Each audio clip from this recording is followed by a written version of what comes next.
I want to start us off today with a question that I think hits on something we usually try to ignore. Okay.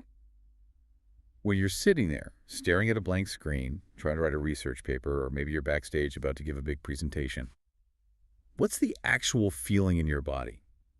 Oh, that's a good question. Is it excitement?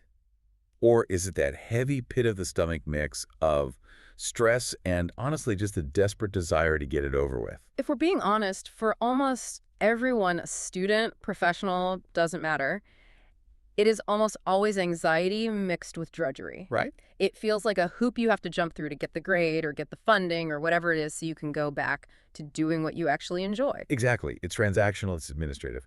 But what if I told you that the stack of source materials we have today Mhm. suggests that writing a bibliography could actually be an act of prayer? That's a big claim. That rigorous, dry academic research could be a form of spiritual discipline. It sounds like a massive stretch, doesn't it? But that is exactly what we are unpacking today. Yeah. We have this fascinating, really comprehensive set of lecture notes from Professor Abba Hailegibril Girma. And these notes cover a huge range. A very wide range of technical skills. We're talking academic writing, public speaking, action research, and something called self-regulation. But they're all framed entirely within the context of Orthodox theological studies. And that context, it just changes the lighting on the entire room. It's like we're looking at standard study skills, but through a stained glass window. That's a great way to put it. And really, the mission of this deep dive isn't just to help you get an A in a seminary class, though. To be fair, the advice here is solid for anyone. For sure. The real mission is to explore this unique pedagogical approach where academic rigor meets spiritual discipline. We're going to see how research, writing, speaking, all of it are viewed not as these, technical exercises, but as acts of theological witness and service to the church. We've got a lot to cover. So we've organized our discussion into three main pillars we found of the sources. First, we're going to talk about communication as witness. Basically, how to speak and write with what the text calls theological humility. Then we'll look at the methodology of truth, specifically this fascinating process called action research. Very practical stuff. And finally, the part that I think resonated with me the most, the inner discipline. That's where we get into the psychology of learning, but with a very, very old twist. Exactly. But let's start with the public speaking part. The source material here is from a course on academic presentations. Now, usually when I read advice on public speaking, it's all about ego, Right, power poses, commanding the room. selling yourself, Yeah. all of that. But this material takes a hard left turn immediately. It does. It defines an academic presentation as an act of theological witness. Okay, let's unpack this. Witness is a heavy word. What does that actually mean here? Well, think about the environment. In the Orthodox tradition, theology isn't just an intellectual hobby. It's not a game of logic. It is inseparable from prayer, from liturgy. So it's lived. It's lived. So when a student gets up to present their research, they aren't just showing off what they know to get a grade. They're moving from private study to what the text calls communal discernment. Communal discernment. So it's less about look at me and more about, Let's look at this truth together, precisely. I see. The sources emphasize that this reflects the conciliar nature of the Orthodox Church. You aren't an island. You're part of a body. And because of that, well, the way you speak has to change. The goal shifts. It shifts from dazzling the audience to absolute clarity. And the notes bring up some historical heavy hitters to prove this. They cite St. Athanasius and St. Basil the Great. I think a lot of people assume that ancient saints wrote in these like mystical, flowery riddles. It's a common misconception, but the opposite is true. St. Athanasius is cited for writing on the Incarnation with remarkable clarity. And he was writing about the Incarnation, the idea of God becoming man. One of the deepest mysteries of the faith. But he didn't use that complexity as an excuse to be vague. He worked to make it accessible. And what about St. Basil? St. Basil the Great, he explicitly insisted on avoiding ambiguity. The argument in the source material is that if you're unclear about doctrine, you're not just being a bad writer, you're misleading the faithful. Wow. You're failing in your duty to the community. That puts a slightly different pressure on your slide deck than a quarterly business review. It certainly raises the stakes. And there's another figure mentioned, St. Cyril of Alexandria, who emphasized humility in language. The sources warn heavily against dogmatic speculation. Which means? Essentially, don't claim to know more than you do. Don't invent things just to sound smart. This brings us to something I found really surprising. It was listed under common pitfalls. You'd think the pitfall would be, being too boring or not enough citations. Standard academic stuff. Right, but one of the big ones was excessive devotional language in academic work.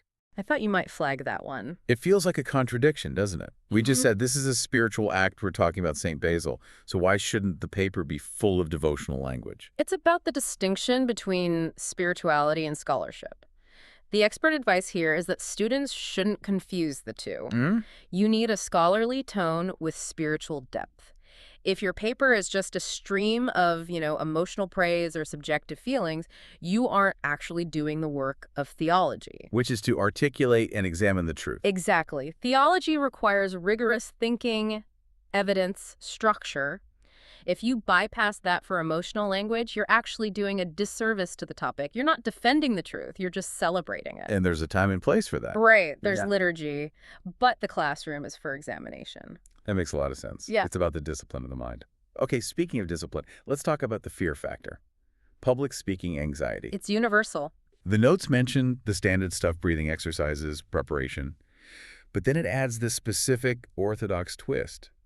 It says to rely on prayer and God's grace to transform anxiety into humility. Yes. This is a profound psychological reframe. Walk me through that. How does anxiety become humility? Well, think about where anxiety comes from. It references Philippians 4, but the logic is that anxiety is often a form of self-obsession. How do I look? Will I mess up? What will they think of me? Exactly. It's all ego, the spotlight effect.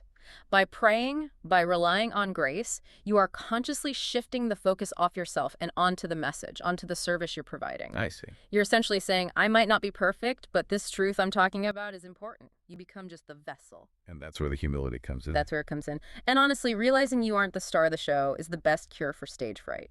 I love that. It takes the pressure off. You're just the messenger. Okay, so that's how we communicate. But how do we actually find truth? How do we solve problems? This brings us to our second pillar, the methodology. Specifically, action research. This comes from the Week 8 material. Action research.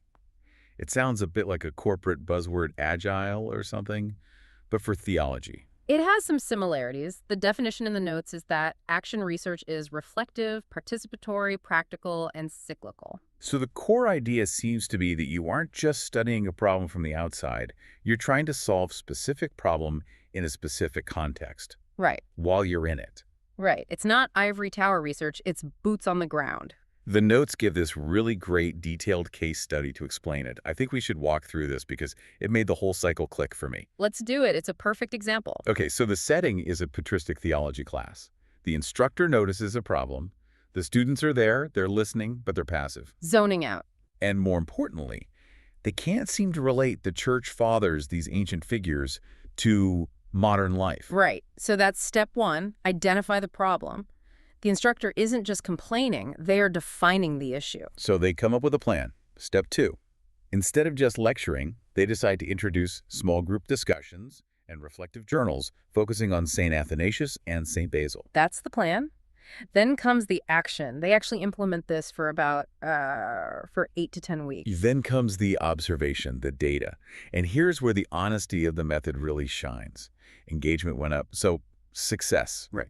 Partly. But the data also showed some students really struggled with open discussion. They had these prior rote learning habits. They just froze up. And this is the crucial part, the reflection. It wasn't a total success and it wasn't a failure. It was just data. Right. The instructor realized the method was good, but the students needed more help to get there. So they didn't give up. They did a revised action. Yes, a new cycle. The instructor provided specific discussion guidelines, some prompts to help scaffold the learning for those quieter students. And a cycle starts all over again. Exactly. It never really ends. And the expert note here connects this whole cyclical process to the Orthodox tradition of continuous improvement. It's a very humble way to teach. It admits, I didn't get it 100% right the first time. Let me try again based on what I've learned. It's stewardship of the problem. So once you've done your research, you have to write it up. You have to report it. The architecture of research. The notes here are pretty dense on the how-to, but there's this great image of the hourglass concept for structuring a paper. Yes, this is classic academic structure, but it's explained very well here. You start broad at the top, The introduction. Define the problem. Right. Then you narrow down into the literature review. Okay, I have to stop you there. The literature review. For me, in college, this was just a list of books I skimmed so the professor knew I did the reading. Laughs. Right. The sources are very emphatic that it is not just a reading list. The goal is to identify gaps. Gaps. You're surveying what everyone else has said so you can find the empty space where your research fits. You're saying, here's the conversation so far, and here's the silence I am about to fill. I like that. And then the narrowest part of the hourglass is the methodology. The backbone. Mm-hmm. The notes list some specific, rigorous, orthodox methodologies here. Historical, critical, textual analysis, the comparative method. You have to show your work. You can't just say, I feel like this is true. You have to be transparent about how you're handling the truth. And then the hourglass widens out again at the bottom for the findings and conclusion. Right, because you're taking your specific findings and connecting them back out to that broader conversation you started with. It's all about showing how your piece fits the puzzle. I was also really interested in the examples of research topics. They show the breadth of what these students are working on. Oh, absolutely. On one hand, you have very dogmatic topics, like the doctrine of the Holy Trinity, in light of interfaith dialogues. That's heavy, abstract theology. Deeply philosophical. Yeah. But then right next to it, you have these pastoral topics. Right. The role of the sacrament of confession in Orthodox pastoral care. That's very practical, very human. It deals with psychology, forgiveness, human brokenness. There is one more thing on the writing front we have to touch on. Citations. The notes are obsessed with APA style. As most academic institutions are.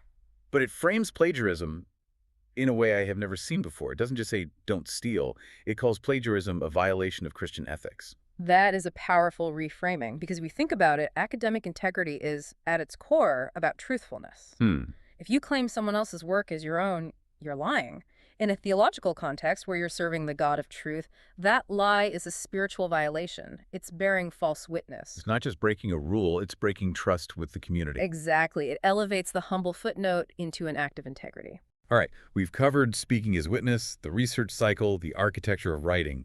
But my favorite part of these sources is the section on what I'm calling the inner game. Week 11, self-motivation and self-regulation. This is where the notes bridge modern psychology and ancient spirituality in a way that gave me a total aha moment. It is a brilliant connection. So on one side, you have the modern psychological concept of self-regulation. Which means? In educational psych, it means your ability to plan, monitor your progress, evaluate yourself. It's executive function. The stuff that keeps you from scrolling social media when you should be studying. Right. But the expert voice in the text connects this directly to the Orthodox ascetical tradition of nepsis. Nepsis, that's a Greek term. Define that for us. It translates roughly to watchfulness or sobriety of the mind. In the monastic tradition, it's the spiritual discipline of guarding your thoughts, of standing watch at the door of your heart. So the argument is that setting a schedule to study isn't just time management, it's spiritual watchfulness. Yes. If you're distracted, if you're procrastinating, you aren't just being lazy. In this view, you are losing your nepsis. You are dropping your guard. That raises the stakes on my Google Calendar significantly. It turns a study session into a spiritual practice. It really does. And this leads to another theological concept mentioned, synergy. Another word that has been ruined by corporate meetings. Mm. We need more synergy on this project. In business, yes. But in Orthodox theology, synergy refers to the cooperation between divine grace and human effort. The text says academic success is a synergy. So it's not let go and let God. No, you have to do the work. You set the goals, you write the paper, you put in the hours. That's the human effort. But you rely on God's grace to make that effort fruitful. It's a partnership. Exactly. You don't just sit back and wait for divine intervention to write your thesis, but you also don't grind yourself into dust thinking it's entirely up to you. The notes give some very practical tactics for this. Goal setting, for one. But the goals have to be aligned with your long-term vocation.